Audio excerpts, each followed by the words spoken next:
femmine, di cui 2 sono in classe lavoro. Il padre è davanti al gruppo. Il gruppo rappresenta il tipo del padre, buon dimorfismo tra i sessi.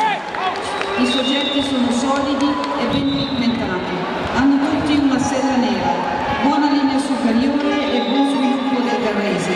Il dorso è solido, le crocche sono un po' corte e leggermente sfuggenti, buone angolature dell'anteriore, gli abbiombi corretti, molto buone le angolature del posteriore. La spinta del posteriore è efficace e forte. L'allungo anteriore dovrebbe essere più sciolto. Vedemos el grupo de cría del Pacto von Langenkunert. 29 perros representados aquí. 12 machos que se sienten en